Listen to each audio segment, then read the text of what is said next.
नमस्कार बालमित्रांनो, आज मी माहिती आहे का तुम्हाला एक अशी अशी खट्टी मिठी गोष्ट सांगणार आहे बरं का. खट्टी मिठी म्हणजे आंबट गोड. आंबट गोड काय असतं बरं? आंबट गोड फळं असतात. तर अशा सगळ्या फळांची आज मी तुम्हाला गोष्ट सांगणार आहे. मागच्या भागात आपण पाहिलं सगळ्या भाज्या कशा भांडत होत्या सुंदरतेसाठी, मी सुंदर आहे, मी सुंदर आहे. पण ही फळं आज भांडणार नाही आहेत बरं का. उलट ते सगळ्यांची एकमेकांची स्तुती करणार आहे. तर अशा सगळ्या फळांची आज मी तुम्हाला गोष्ट सांगणार. चला, ऐकायचं आहे तुम्हाला? चला तर मग. एका शेतकऱ्याने त्याच्या शेतामध्ये आंब्याचे खूप झाडं लावली. म्हणजे त्याला आमराई म्हणतात. असे खूप त्याच्यामध्ये खूप जाती असतात. म्हणजे हापूस, केशर, बदाम वगैरे असे खूप जातीचे झाडं असतात. आणि ते सगळे झाडं त्यांनी लावलेले होते. आणि ते झाड ते त्याला सगळे फळं म्हणजे आंबे असे लदबद लदबद लागलेले होते. काही कच्चे, काही गाभोळे, गाभोळे म्हणजे थोडे थोडे पिकायला लागलेले, थोडे थोडे कच्चे आणि काही पिकलेले असे असे सगळे होते.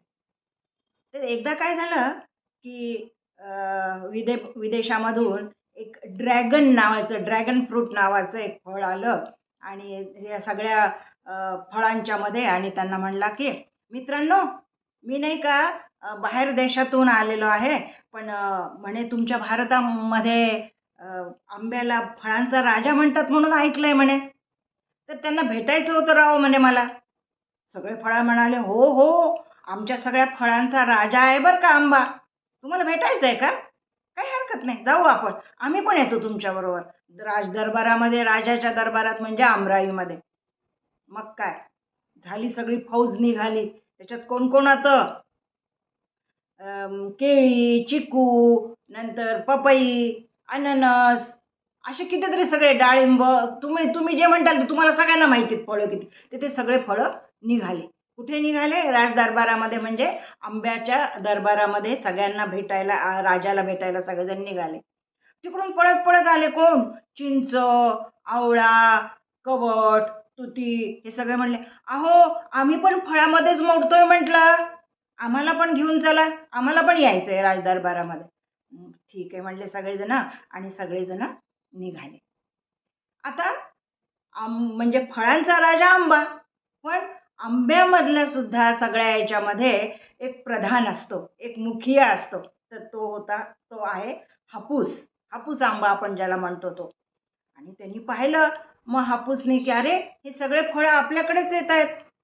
मग त्यांनी सगळ्यांना पाहिलं, वा वा वा वा, या या या या म्हणे, नमस्कार, कसे काय सगळेजण आलात तुम्ही एकदम आमच्या दरबारामध्ये? काही भांडण आहे का? काही न्याय न्याय मागायला आलात का तुम्ही? कशासाठी आलात? पटकन केळी पुढे गेली दिटाईने आणि म्हणाली, नाही नाही महाराज, असं भांडण बिंडण काही नाहीये. अहो, एक फॉरेनर आलाय तुम्हाला भेटायला. हे बघा, ह्याचं नाव ड्रॅगन फ्रूट. आणि हे तुम्हाला म्हणला की तुमच्या राजांना आम्हाला भेटायचंय. तर मग मग आम्ही म्हणलं की चला, आपण पण सगळेच जण जाऊया महाराजांना भेटायला, म्हणून आम्ही सगळेजण आलो. मग हापूस म्हणला की हो ठीक आहे, ठीक केलं, चांगलं केलं. आणि मग ते म्हणले की त्या ड्रॅगनला, मग ते म्हणले, हॅलो ड्रॅगन, तुम्ही तर किती छान दिसताय. ते म्हणाले हॅलो. आता तोपर्यंत काय झालं की बाकीचे पण हापूस आंब्याबरोबर बाकीचे सगळ्या आंब्यातले सगळे आंबे तिथे येऊन उभे राहिलेले होते, सगळा आवाज ऐकून वगैरे. मग ते सगळेजण म्हणाले की ड्रॅगन फ्रूट म्हणाला की हॅलो मँगो ब्रदर्स, तुमची कीर्ती आम्ही अख्ख्या जगामध्ये ऐकली आहे. किती तुमचं सगळीकडे नाव आहे, आंब्याचा फळांचा राजा आंबा म्हणून. मग ते म्हणाले की लगेच पपई पुढे आली आणि म्हणते कसे की अहो, ह्यांचं नुसतं एक आंबा खाण्याचा नाही बरं का, ह्यांचा सगळा खूप उपयोग आहे. ह्या झाडाचे पानं सुद्धा आमच्याकडे पवित्र मानले जातात. पूजेमध्ये ह्याचा उपयोग होतो. तो आमच्याकडे काही कार्यक्रम असला, शुभ कार्यक्रम, कार्य असलं, तर त्याला ना आंब्याची तोरणं दाराला बांधतात. आंब्याची पानं गुंफून ती दाराला बांधल्या जातात. मग काय शोभा येते आमच्या सगळ्या कार्यक्रमाला, घराला, दाराला, सगळीकडे. तर हे लगेच अननस पुढे आलं आणि म्हणालं की हो हो, अहो कच्च्या कैरीचं, त्याला कैरी म्हणतात जेव्हा ती पिकलेली नसती तेव्हा.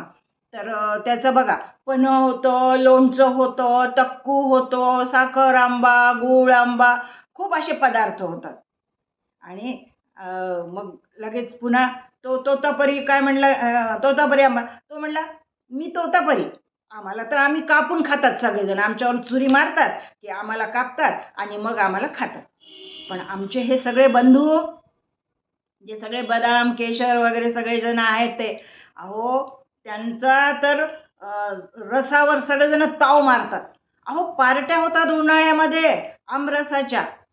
आणि शिवाय काय बरं, आंबावडी, आंबापोळी, हे सुद्धा सगळं करून ठेवलं जातं.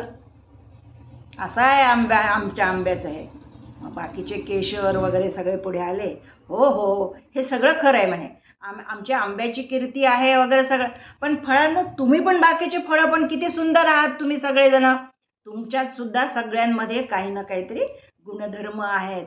किती तुमच्यामध्ये सुद्धा पौष्टिकता आहे. हीच बघा केळीबाई, बघा ना, कुठेही केव्हाही कशीही खाता येतं हिला. पटकन सोललं, साल टाकून दिलं की तोंडात टाकता येतं. काही कापायला नको, काही धुवायला नको, काही गरज नाही. केळी म्हणली हो तेवढं आहे. पण मग आता अननस म्हणाला की माझं बघा ना, अहो मला तर म्हणजे घरी गेल्याशिवाय आणि म्हणजे धारदार चाकूने माझ्यावरचे सगळे काटेरी पानं काढल्याशिवाय खाताच येत नाही. मग त्याचे स्लाइस करतात, कोणी ज्यूस करून पितात, असं सगळं करावं लागतं.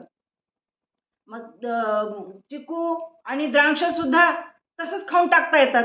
पण मला मात्र असं करावं लागतं, असं म्हणाला तो. ठीक आहे, मग आता अजून कोण बरं, आता टरबूज खरबूज आले.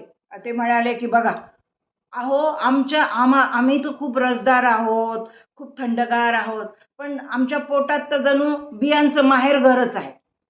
पपई आणि बाकीचे सगळे जे बियावाल, ते सगळे म्हणाले की सीताफळ, रामफळ, पपई, हे म्हणाले अहो आमच्याकडे सुद्धा खूप सामावलेल्या असतात बिया, नाकी नऊ येतो बिया काढता काढता. पण आम्हाला सगळेजण खाऊन खुश होतात बरं का. आता ह्या डाळिंबाचं पण बघा, खरं तर बियाच, पण बघा ना, साल काढून टाकलं की बिया म्हणूनच फळ खाल्लं जातं. किती वेगळं वेगळं आहे ना सगळ्यांचं. आणि डाळिंब कसं म्हणतं मग, अरे हे ए फॉर ॲपल म्हणणाऱ्या विद्यार्थ्यांना तर हे सफरचंद फारच आवडतं. त्याला सगळेजण आवडीने खातात. सफरचंद म्हणला हो, पण हा बघा ना पेरू, अहो झाड कच्चा असो की पिकलेला, त्याला तर फळं झाडावरच खातात. माणसं सुद्धा आबालवृद्ध म्हणजे लहान मोठे म्हातारे सगळ्यांना पेरू आवडतो. पण त्याचं खाल्लं की फळ, आता पेरू म्हणलं हो सगळ्यांनी एकमेकाचं कौतुक केलं. पण तुम्हाला माहिती आहे का, अहो हे नारळ दादा किती बहुउपयोगी आहेत बघा. वर करवंटे आत गोड गरे. बघा वरून दिसायला कसं टणक कठोर वाटतं की नाही, पण आत कसं सुमधुर गोड पाणी असतं एकदम.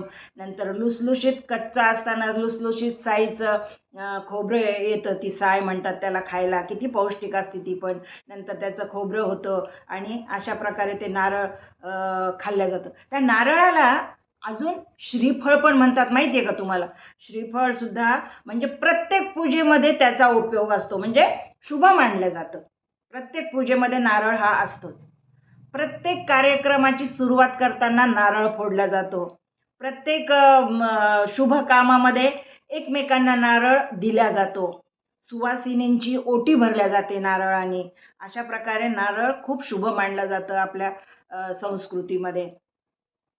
आणि अजून माहिती आहे का तुम्हाला, त्याला कल्पवृक्ष पण म्हणतात, त्या झाडाला नारळाच्या. का, तर त्याचं पूर्ण नारळाचा उपयोग होतो, त्या झाडाचा पूर्ण उपयोग होतो. म्हणजे खोडाचा, त्याच्या फांद्या असतात त्यांचं, त्या नारळाच्या करवंटीचं, त्याचे ते शेंड्या निघतात त्याचा, आणि आतलं तर तुम्हाला माहीतच आहे, त्याचा सगळ्या याचा उपयोग होतो, म्हणून त्याला कल्पवृक्ष म्हणतात. ते नारळ सुकलं की पुन्हा आतमध्ये त्याचं होतं खोबरं तयार. मग खोबरं निघाल्यानंतर त्याचं तेल तयार केलं जातं. नंतर त्याचं ड्रायफ्रूटमध्ये टाकलं जातं, पौष्टिक लाडू केले जातात, चटणी केल्या जाते, मसाल्यामध्ये वापरलं जातं. असं बहुगुणी नारळ आहे. तर हे सगळं आहे. पण थोडंसं नाराजीच्या इथं सगळ्यांचं कौतुक ऐकलं, पण मग आवळा, चिंच, कवठ आणि तुती हे सगळेजण आले. म्हणले, हो आम्ही फळं आहोत, पण आम्हाला असं नुसतं कोणी खात नाही ना, कारण आम्ही आंबट आंबट असतो. आम्ही आंबट सगळेजण आम्हाला तोंडात टाकलं की तोंड वेडं-वाकडं करतात. पण आम्ही पण खूप बहुगुणी आहोत बरं का. कारण आमचं तसं जरी नाही खाल्लं, तरी त्याचे पदार्थ साठवून ठेवतात आणि मग ते खाल्ल्या जातात. त्याच्यामुळे आम्ही पण फळामध्येच आहोत. तर बालमित्रांनो, पाहिलंत आपली म्हणजे देवबाप्पानी निसर्गाच्या मार्फत आपल्याला किती किती फळं दिलेले आहेत. प्रत्येक सीझनमध्ये वेगवेगळे फळं आणि प्रत्येक फळामध्ये वेगळे-वेगळे गुणधर्म. कशात कॅल्शियम, कशात पौष्टिकता, कशात आयर्न, कशामध्ये जे खाल्ल्याने कधी हिमोग्लोबिन वाढतं. असं अनेक पदार्थ, अनेक फळं आपण खाल्ले तर आपल्याला तुम्ही कसे व्हाल? धष्ट-पुष्ट, चाणाक्ष, बुद्धिमान आणि तुमची स्मरणशक्ती वाढेल. बरं एकच एक फळ असतं का? नाही. प्रत्येक सीझनमध्ये अनेक प्रकारचे फळं असतात आणि ते अनेक प्रकारचे फळं त्या सीझनमध्ये खायला पाहिजे. तर तुम्ही खाणार आहेत मला माहिती आहे. तर दररोज एक फळ त्या सीझनमधलं सगळ्यांनी खाल्लं पाहिजे. कशाच्या ऐवजी? पिझ्झा, बर्गर, ब्रेड, पाव किंवा अजून जे बाकीचं तुम्ही नेहमी एखाद्या वेळेस खा ते सुद्धा. खायचं नाही असं नाही. पण फळं हे रोज खाल्ली पाहिजे. तर तुम्ही सगळेजण खाणार ना आता रोज एक फळ आणि मग आजीला सांगणार ना की तुम्ही काय कोणते फळं खाल्लेत आणि तुम्हाला कसे लागले. तर आज ही सगळी अशी खट्टी-मिठी गोष्ट तुम्हाला कशी वाटली ती पण तुम्ही मला सांगा. भेटूया पुढे अजून कोणाला तरी घेऊन.